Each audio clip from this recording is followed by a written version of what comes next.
اس نے حضرت صلی اللہ علیہ وسلم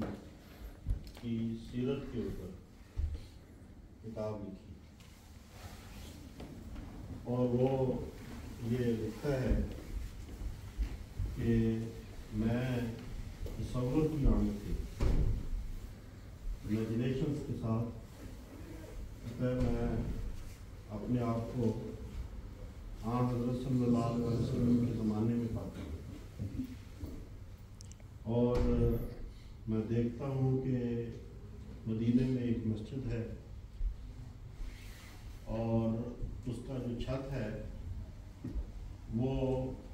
تنکوں سے بنا ہوا ہے اور وہ مسجد مٹی کی بنی ہوئی ہے، تو پانی جو ہے اس کے چھت سے نیچے فرش کے اوپر ٹپکتا ہے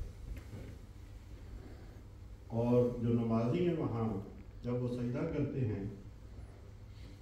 تو جو پانی مسجد میں کھڑا پانی اور کیچڑ میں وہ سجدہ کرتے ہیں اور پھر کہتا ہے کہ میں تصور کی آنکھ سے دیکھتا ہوں کہ وہ اس چھوٹی سی مسجد میں بیٹھے ہوئے ہیں اور حالت ان کی یہ ہے کہ ان کے جسم کے اوپر پورے کپڑے بھی ہیں اور جنہوں نے کپڑے پہنے ہوئے ہیں وہ بھی پھٹے پرانے کپڑے۔ تو کہتا ہے کہ میں تھوڑا سا ان کے قریب ہوتا ہوں تصور کی آنکھ سے، امیجنیشن سے، میں تھوڑا سا ان کے قریب ہوتا ہوں اور میں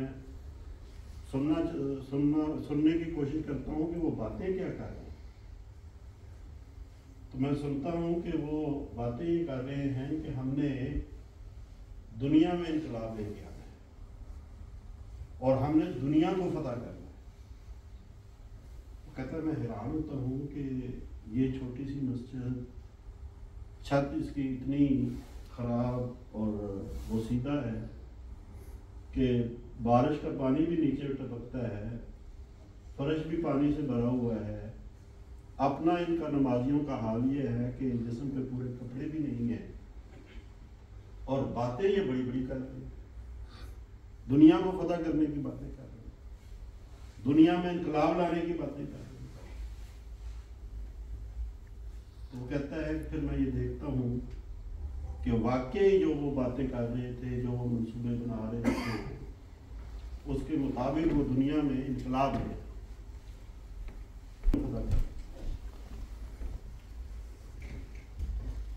یہی حال تقریباً ہمارا ہے اور آج سے 50 سال پہلے، تقریباً 52 ایئرز اگو، 52 سال پہلے 1973 میں حضرت خلیفۃ المسیح ثالث رحمہ اللہ علیہ جرمنی تشریف لائے۔ ہمارے پاس 2 مسجدیں تھیں چھوٹی چھوٹی، ایک ہمبرگ میں مسجد فضل عمر اور ایک فرینکفرٹ میں مسجد نور، اور وہاں حضرت خلیفۃ المسیح ثالث رحمہ اللہ علیہ احمدیوں سے ملتے بھی تھے، تقریریں بھی کی، خطبات بھی دیے، لیکن اس مسجد میں شاید اتنے لوگ بھی نہ بیٹھے ہوں جتنے آپ ہیں، یہ تعداد ہوا کرتی۔ لیکن اس وقت حضرت خلیفۃ المسیح ثالث رحمہ اللہ علیہ نے ایک بات کی، احمدیوں کو جو تھوڑے سے وہاں چند احمدی تھے ان کو مخاطب کرتے ہوئے کہ اللہ تعالیٰ نے عیسائیت کا نام آسمانوں سے مٹا دیا۔ آج سے 52 سال پہلے اللہ تعالیٰ نے آسمانوں پہ عیسائیت کا نام مٹا دیا ہے۔ خدا کے فیصلے پہلے آسمانوں پہ ہوتے ہیں اور پھر ان کا ظہور زمین کے اوپر ہوتا ہے۔ جب خدا کوئی فیصلہ کر لیتا ہے تو اس کے فیصلے پہ عمل درآمد کرنے کے لیے خدا تعالیٰ کے فرشتوں کی ایک فوج ہے جو چلتا ہے اور پھر راہ ہمواروں میں۔ اب 1973 میں خدا کے خلیفے نے یہ بتایا کہ عیسائیت کا نام اللہ تعالیٰ نے آسمانوں پہ مٹا دیا ہے، اور پھر کرتے کراتے اللہ تعالیٰ کے فضل کے ساتھ جرمنی میں جو جماعت ہے یہ پھیلنا شروع. 1974 کا فیصلہ پاکستان میں ہوا, احمدیوں کو مجبور میں ہجرت کرنا پڑی. 1975 76 77 78 اور پھر 84 میں ضیاء الحق نے آرڈیننس جاری کر دیا, اور اس وقت پھر اور احمدیوں کے لیے وہاں رہنا پاکستان میں مشکل ہو گیا, تو ہجرت اور تیزی کے ساتھ ہونا شروع ہو گئی. اب یہ جو ہجرتیں ہوئی ہیں اور ہم جو یہاں آئے ہیں, یہ ہم کوئی اپنی مرضی سے نہیں ہے اور خوشی سے بھی نہیں آئے. یہ اللہ تعالیٰ نے ہمیں پکڑ کے اور اپنی منصوبے کے تحت, اپنی اسکیم کے تحت اللہ تعالیٰ نے ہمیں یہاں مغرب میں اور خاص طور پہ جرمنی میں لا بسا. 1934 میں حضرت مسلم موعود رضی اللہ تعالیٰ, جب 1934 میں جماعت کے حالات خراب ہوئے نا, احرار نے یہ اعلان کیا کہ ہم احمدیت کی قادیان کی اینٹ سے اینٹ بجا دیں گے, ہم منارۃ المسیح کی جو اینٹیں ہیں یہ دریا بیاس میں بہا دیں گے, اور ہم احمدیت کا نام و نشان نہیں چھوڑیں گے, جب یہ اعلان وہ کر دیں, تو اس وقت حضرت مسلم موعود رضی اللہ تعالیٰ عنہ نے احمدیوں کو کہا کہ ہجرت کرو اور دوسرے ملکوں میں نکلو, باہر نکلو اور پھیل جاؤ دنیا. لیکن احمدیوں کے لیے بڑا مشکل تھا پھیلنا, آسان تو نہیں تھا دنیا میں جا کر پھیلنا اور نکلنا. لیکن حضرت مسلم موعود رضی اللہ تعالیٰ عنہ نے فرمایا کہ اگر تم نہیں نکلو گے تو پھر اللہ تعالیٰ کی تقدیر تمہیں گھسیٹ کے یہاں سے نکالے, اور ہر دفعہ کا گھسیٹنا پہلے سے زیادہ سخت ہوگا. پھر 1953 میں اللہ نے گھسیٹا, پھر 74 میں گھسیٹا, پھر 84 میں گھسیٹا, اور ہر دفعہ کا گھسیٹنا پہلے سے زیادہ سخت. اور بالآخر اللہ تعالیٰ نے احمدیوں کو مجبور کر دیا کہ وہ ہجرت کریں اور انڈیا پاکستان سے باہر نکلیں اور دنیا میں پھیلیں. اور آج دیکھیں کہ خدا تعالیٰ کے فضل کے ساتھ جماعت احمدیہ جرمنی جو ہے یہ ترقیات کی جو مناظر ہے وہ طے کرتے ہوئے کہاں سے کہاں پہنچ چکی ہے. اور وہ جو بات ہے جو کہ عیسائیت کا نام اللہ تعالیٰ نے آسمانوں سے مٹا دیا ہے, اب اس کو ہم زمین کے اوپر ظاہر ہوتا ہوا دیکھتے ہیں. ان کے چرچز بکنے شروع ہو گئے, چرچز خالی پڑے ہوئے ہیں, وہاں کوئی آتا ہی نہیں. اور اب آپ صاحب نے یہ بتایا ہے کہ یہ چھٹا چرچ ہے جو جماعت احمدیہ کو خریدنے کی اللہ تعالیٰ نے توفیق دی. اور یہ بڑا تاریخی موقع ہے ایک لحاظ سے آپ کی جماعت کی. اب دیکھیں کہ اس جگہ پہ یہ 60s میں جو یہ چرچ بنا, اور تقریباً 60-70 سال یہاں تثلیث کا ذکر ہوتا رہا ہے, ٹرینٹی کا ذکر ہوتا ہے, اس بات کا ذکر ہوتا رہا ہے کہ عیسیٰ خدا ہے, خدا کے بیٹے ہیں. اور اللہ تعالیٰ قرآن کریم میں فرماتا ہے کہ یہ بات اللہ تعالیٰ کو پسند ہی نہیں کہ اس کے ساتھ کوئی اور خدا بنایا جائے. اور اللہ تعالیٰ فرماتا ہے کہ یہ ایسی بات ہے, اتنی بڑی بات ہے, اتنی یہ غلط بات ہے کہ بچوں کے لیے میں لفظ آسان ڈھونڈنے کی کوشش کرتا ہوں تاکہ سمجھ بھی آ جائے کہ یہ اتنی غلط بات ہے کہ قریب ہے کہ اس کی خرابی کی وجہ سے آسمان کہ یہ اللہ تعالیٰ کے ساتھ دوسروں کو شریک ٹھہراتے ہیں اور یہ کہتے ہیں کہ اللہ نے بیٹا بنا. یہاں اس جگہ پہ جہاں آج اذان ہوئی ہے اور اذان دینے والے نے یہ کہا ہے کہ اشہد ان لا الہ الا اللہ, کہ میں گواہی دیتا ہوں کہ اللہ کے سوا کوئی معبود نہیں ہے. اشہد ان محمد رسول اللہ, میں گواہی دیتا ہوں کہ محمد صلی اللہ علیہ وسلم اللہ تعالیٰ کے رسول. تو خدا تعالیٰ کی توحید کا اقرار اس جگہ پہ ہو رہا ہے جہاں 60-70 سال اس بات کا اقرار ہوتا رہا، اس بات کا اعلان ہوتا رہا کہ حضرت عیسیٰ علیہ السلام اللہ تعالیٰ کے بیٹے، گویا کہ خدا ہے۔ عیسائی تو کہتے ہیں نا 3 خدا ہیں، ایک خدا جو ہے خدا جس نے ساری دنیا پیدا کی، وہ خدا، ایک عیسیٰ خدا کیونکہ وہ اللہ کا بیٹا ہے تو وہ بھی خدا ہوا۔ خدا کا بیٹا بھی تو خدا ہی ہوگا نا، جیسے انسان کا بیٹا انسان ہوتا ہے، گھوڑے کا بیٹا گھوڑا ہوتا ہے، بکری کا بیٹا بکرا ہوتا ہے، تو اللہ کا بیٹا بھی تو اللہ ہوا، تو 2 خدا ہو گئے، اور پھر تیسرا خدا کہتے ہیں روح القدس ہے، تو 3 خداؤں کی یہ بات کرتے ہیں۔ تو خدا تعالیٰ نے جماعت انبیاء کو یہ موقع دیا، اور یہ خدا تعالیٰ کی تقدیر ہے جو آج یہاں جرمنی میں ہم ظاہر ہوتے ہوئے دیکھ رہے ہیں۔ اب 1973 میں جو چند لوگ بیٹھے ہوئے ہوں گے حضرت مسیح ثالث کے سامنے، وہ کہتے ہوں گے حضور کہہ رہے ہیں کہ آسمانوں پہ اللہ نے نام مٹا دیا ہے، ہم تو یہاں چند لوگ ہیں، یہ باتیں کب پوری ہوں گی، کب یہ حالات آئیں گے، کب ایسی بات ہوگی، اور یہ جو بات ہے خدا کے فیصلے زمین پہ کب صادر ہوں گے۔ اب دیکھیں کہ 50 سالوں کے بعد خدا تعالیٰ کے فضل کے ساتھ ہم دیکھ رہے ہیں کہ خدا کے خلیفے نے جو بات کی تھی وہ کیسی سچی بات، کیسے انہوں نے آسمان پہ فیصلہ ہوتا ہوا خدا تعالیٰ نے جو لکھ دیا تھا عیسائیت کا نام مٹا دیا تھا اور لکھ دیا تھا کہ اسلام جو ہے وہ غالب آئے گا، کیسے ہم آج اتنے سالوں کے بعد اس کو ظاہر ہوتا ہوا۔ اس لیے یہ جو خلفاء نے باتیں کی ہوئی ہیں، حضرت مسیح موعود علیہ السلام نے آئندہ کے حوالے سے جو باتیں کی ہوئی ہیں نا، ہمارا یقین ہے اس پہ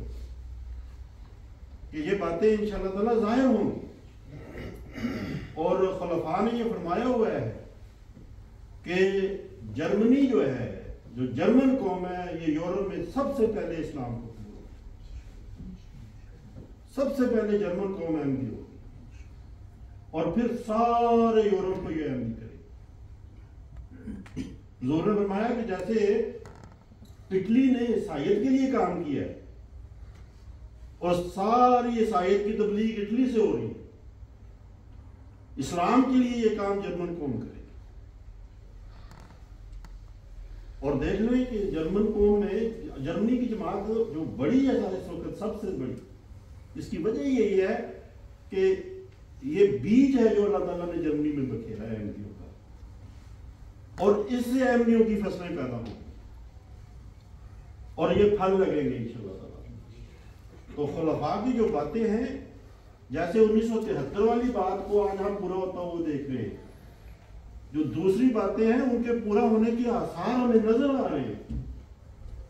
ہمیں پتہ چل رہا ہے کہ انشاءاللہ تعالیٰ یہ کام جو ہیں، یہ باتیں جو ہیں، یہ الفاظ جو آپ خلفاء کے منہ سے نکلے ہیں، یہ اللہ تعالیٰ کے فضل سے یہ پورے ہوں گے، ہمارا یقین ہے اور ہمیں نظر آ رہا ہے کہ یہ پورے ہوں گے۔ اور یہ جو آج ہم یہاں بیٹھ کے نماز پڑھ رہے ہیں اور ہم یہاں یہ گفتگو کر رہے ہیں، یہ اس کا ایک ثبوت ہے۔ حضرت مسیح موعود علیہ السلام نے جب قادیان میں کہا تھا بیٹھ کے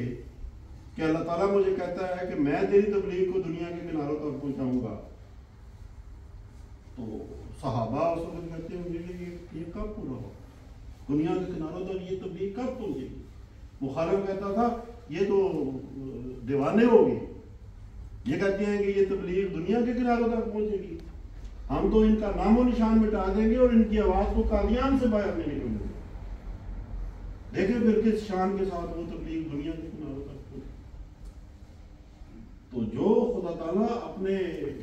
انبیاء کو، اپنے رسولوں کو، اپنے خلفاء کو باتیں بتاتے ہیں اور وہ آئندہ کے مستقبل کے حوالے سے، سوکھ رخ کے حوالے سے کرتے ہیں نا، وہ بڑی شان کے ساتھ پوری ہوتی ہیں اور ہو رہی ہیں اللہ تعالیٰ کے فضل کے ساتھ۔ تو اللہ تعالیٰ نے آپ کو یہ چرچ جو ہے یہ تحفہ دیا، 1,70,000 یورو میں آپ کو یہ جگہ مل گئی، یہ تو زمین کی قیمت نہیں ہے، چھوٹا سا گھر 1,70,000 یورو میں نہیں ملتا، 2 کمرے آپ کے علاقے میں۔ تو یہ جگہ خدا تعالیٰ کے فضل کے ساتھ اللہ تعالیٰ نے آپ کو عطا کی ہے اور تحفہ دیا۔ اور لئن شکرتم، اللہ فرماتا ہے کہ اگر تم شکر کرو گے، قدر کرو گے میرے احسانات کی تو پھر میں تمہیں اور بڑھاؤں گا، میں تمہیں اور دوں گا، اپنے افضال اور احسانات جو ہے تمہارے اوپر اور زیادہ کروں گا۔ اور یہ جو فضل اللہ تعالیٰ نے کیا ہے اس کا شکر ادا کرنا ہے ہم لوگ۔ اور وہ شکر کیسے ادا ہوگا؟ جب مسجد ادا کر دی تو مسجد تو عبادت کے لیے ادا کی ہے نا، کہ آپ لوگ یہاں عبادت کریں اور عبادت کے ذریعے سے اس مسجد کو آباد کریں۔ یہ نہیں کہ مسجد مل گئی ہے، تحفہ مل گیا ہے تو اس تحفے کی قدردانی نہ۔ ہمارے ایک رشتے دار تھے، انہوں نے یہ جو ایئر گن ہوتی ہے ڈائنا کی، جو جرمنی کی مشہور ایئر گن ہے، یہ یہاں سے لے گئے اور کسی کو تحفہ دے دیا، اس کو قدر ہی نہیں تھی۔ وہ ایسے خالی قبروں کو اڑانے کے لیے چلاتے تھے اور خراب ہو ایسی رکھی ہوئی تھی، حالانکہ اس کو اس میں چرا ڈلتا ہے، شکار کیا جاتا ہے، اس کو خالی چلائیں گے خراب ہو جائے گی، کیونکہ انہیں پتہ ہی نہیں تھا کہ یہ قیمتی چیز ہے اور اس کا یہ مقصد ہے، اس کے مقصد کے لیے ہم نے استعمال کرنی ہے، اس کو خراب کر دیا، قدر نہیں۔ تو یہ جو مسجد ہے اس کی قدر کرنا یہ آپ لوگ، اللہ تعالیٰ نے جب تحفہ دے دیا تو اس کی قدر یہ ہے کہ اس کو نمازوں کے ساتھ نوجوان ہیں یہاں اللہ تعالیٰ کے فضل کے ساتھ اکثر مجھے نوجوان نظر آ رہے ہیں، بچے نظر آ رہے ہیں، اور نوجوانی کی عبادت جو ہے یہ تو اللہ تعالیٰ کو بہت پسند ہے۔ اللہ تعالیٰ نے فرمایا، نبی کریم صلی اللہ علیہ وسلم نے فرمایا کہ 7 لوگ جن کے اوپر اللہ تعالیٰ کا خاص سایہ قیامت والے دن ہوگا، ان میں سے ایک وہ نوجوان ہے جس کا دل مسجد کے ساتھ اٹکا ہے۔ آپ نوجوان ہیں، اگر آپ کا دل مسجد کے ساتھ اٹکا رہے گا، آپ مسجد کو آباد کریں گے، آپ نمازیں پڑھنے کے لیے یہاں آئیں گے، تو اللہ تعالیٰ کے رسول نے آپ کو یہ خوشخبری دی ہے کہ پھر قیامت والے دن خدا کا سایہ آپ کے سروں کے اوپر، اور صرف قیامت والے دن نہیں بلکہ اس دنیا میں بھی خدا کا سایہ آپ کے سروں کے اوپر۔ اور مسجد، بہت سارے لوگ ہیں جو یہاں خدا کے فضل سے قریب رہتے ہیں، وہ جو قریب رہنے والے ہیں وہ تو پیدل آ سکتے ہیں۔ آن سلم کے بعد صحابہ ایسے تھے کہ مسجد کے قریب رہتے تھے، آن سلم نے فرمایا کہ ہر قدم پہ ثواب ہے۔ جب چل کے آتے ہیں نا تو ایک قدم جب انسان نماز مسجد کی طرف لیتا ہے تو اس کا جو ایک درجہ ہے وہ اللہ تعالیٰ بلند کر دیتا ہے، اور دوسرے قدم پہ اس کا ایک گناہ معاف کر دیتا ہے۔ تو جتنے زیادہ قدم وہ لے گا اتنی زیادہ خطائیں، غلطیاں، گناہ معاف اور اتنا زیادہ ثواب۔ تو بعض صحابہ ایسے تھے، انہوں نے کہا ہمیں تو مسجد کے دور رہنا چاہیے، مسجد سے دور رہنا چاہیے تاکہ دور سے چل کے ہم مسجد میں آئیں اور ہمیں ثواب بھی زیادہ ملے، اور اللہ تعالیٰ کی جو معافی ہے، جو مغفرت ہے،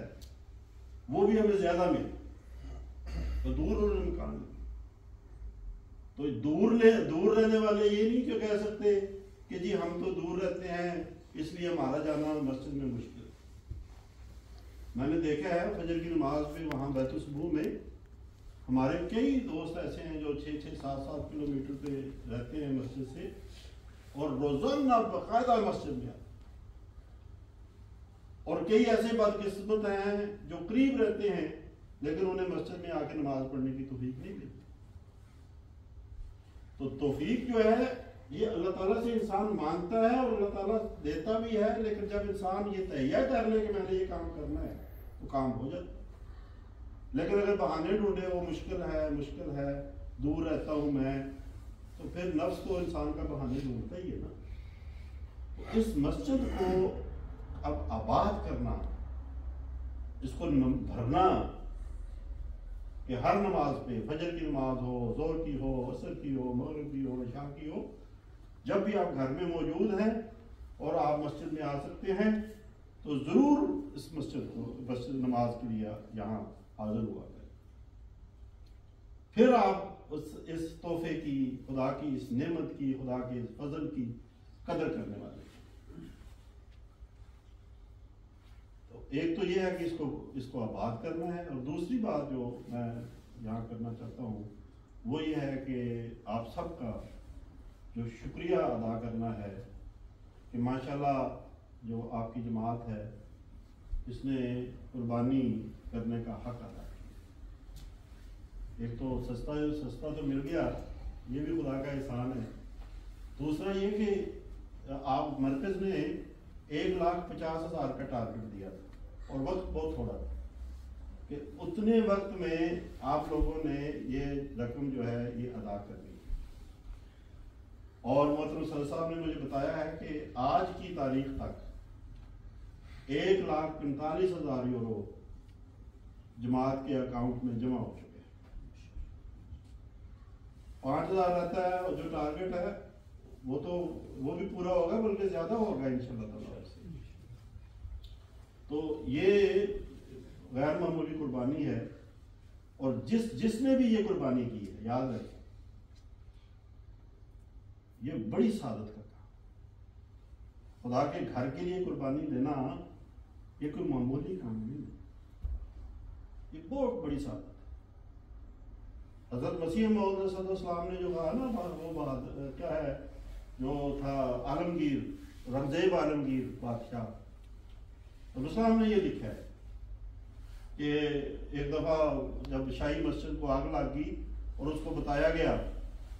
کہ بادشاہ سلامت مسجد کو آگ لگ گئی ہے، تو اس نے کہا الحمدللہ الحمدللہ سجدے پڑھ. لوگوں نے کہا کہ یہ نیک بادشاہ ہے اور صالح بادشاہ ہے، ہم اس کو بری خبر دے رہے ہیں کہ مسجد کو آگ لگ گئی ہے اور یہ الحمدللہ الحمدللہ کرتا ہے، سجدہ کرتا ہے. تو انہوں نے پوچھا کہ بادشاہ سلامت یہ کیا وجہ ہے؟ اس نے کہا کہ میں جب جس مسجد کو دیکھتا تھا تو میرا دل چاہتا تھا کہ میں مسجد کی خدمت کروں، میں بھی کوئی پیسہ اس مسجد کے اوپر لگاؤں، لیکن ہر لحاظ سے مسجد مکمل تھی. کہیں مجھے نظر نہیں آتا تھا کہ میں کہاں پیسہ لگاؤں. میرے اندر تڑپ تھی، خواہش تھی کہ میں مسجد کی خدمت کروں، لیکن مجھے کوئی موقع نہیں تھا. آج جب مجھے بتایا گیا کہ مسجد کو آگ لگی ہے تو سجدہ میں نے اس لیے کیا ہے، خدا کا شکر میں نے اس لیے کیا ہے کہ اللہ نے آج میرے لیے موقع پیدا کر کیا مسجد کو میں بناؤں گا، اس کے اوپر میں پیسہ لگاؤں گا نئے سرے سے، اس لیے میں الحمدللہ کہہ رہا ہوں. تو مسجد کی خدمت کرنا، مسجد کے لیے قربانی کرنا یہ کوئی معمولی کام نہیں. اور جب معمولی نہیں ہے خدا کی نظروں میں تو جو یہ کرتا ہے اللہ تعالیٰ اس کو بہت نوازتا ہے،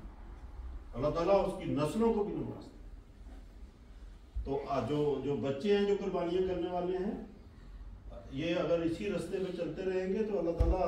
جب یہ بڑے ہوں گے تو اللہ تعالیٰ انہیں بہت نوازے. چھوٹے ہیں تو چھوٹے اس عمر میں بھی اللہ تعالیٰ جو چیز ان کو چاہیے ہوگی اللہ تعالیٰ عطا کرے گا. جو بڑے ہیں میں نے دیکھا ہے جو قربانیاں کرنے والے، وہ اگر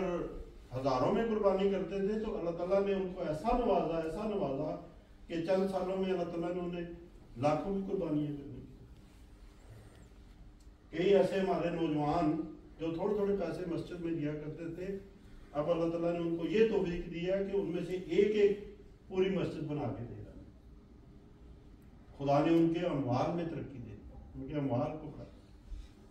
تو آپ لوگوں نے جو قربانی کی ہے، اور مزے کی بات یہ ہے کہ جب ہم نے آپ لوگوں سے کہا کہ بھائی ٹھیک ہے آپ لوگوں نے پچھلے 10 سال میں اتنا دیا ہوا ہے لیکن ابھی آپ اتنا کریں اس کو بعد میں دیکھیں، تو آپ کی جماعت نے اس کے اوپر کوئی بات نہیں. یہ بہت اچھی بات ہے کہ مرکز کی طرف سے جب کوئی بات کہی جاتی ہے تو اگر لوکل جماعتیں انتظامیہ اطاعت کرتی ہے اور اس کو سنتی ہے اور ان کی بات پہ جس طرح ان کی خواہش ہوتی ہے عمل کرتی ہے تو اللہ تعالیٰ اور بڑھتے ہیں. تو آپ کی جو جماعت نے جو کیا یہ تو اللہ تعالیٰ نے دیکھے کیسا نوازا کہ دستخط بھی جلدی ہو گئے اور چابی بھی آپ کو جلدی ہوئی. محترم حافظ صاحب جو ہیں، جو ہمارے اس سو مساجد کے شعبے کے انچارج ہیں، وہ بتا رہے تھے کہ ایک اور جگہ پہ بھی 10 بند ہو گئے ہیں لیکن چابی نہیں ملی ابھی تک. تو آپ کو جلدی چابی ملنا یہ بھی اللہ تعالیٰ کی ایک نوازش ہے کہ اللہ نے آپ کو نواز دیا. تو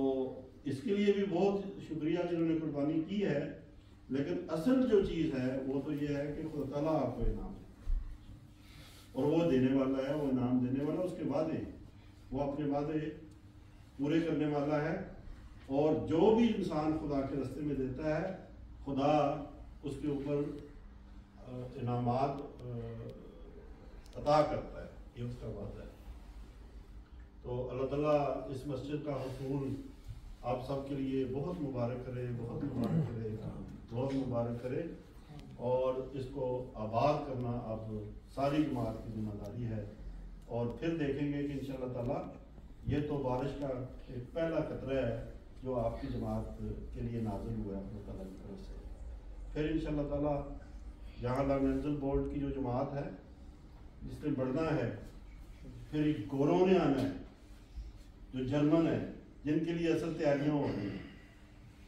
یہ تیاریاں اصل میں ان کے لیے ہو رہی ہیں. ہم تو تیاری کرنے کے لیے آئے ہیں نا. اللہ تعالیٰ نے ہمیں بھیج دیا کہ جاؤ میری زمین تیار کرو اور پھر میں نے اس کے اوپر فصل لگانی ہے. ہم تو زمین تیار کر رہے ہیں. تو پھر انشاءاللہ تعالیٰ دوسرے چرچز بھی جماعت کے پاس آئیں گے، پھر نئی نئی مساجد بھی یہاں بنیں گی. لیکن ابتدائی طور پہ جو ہے آپ کے لیے یہ بارش کا جو پہلا قطرہ اس مسجد کی صورت میں ملا ہے، اس کا ہمیں خدا تعالیٰ کا بھی شکر ادا کرنا چاہیے. حضور انور کی خدمت میں دعا کے لیے بھی خط لکھنا چاہیے، ہر احمدی کو لکھنا چاہیے، حضور کا بھی شکریہ ادا کرے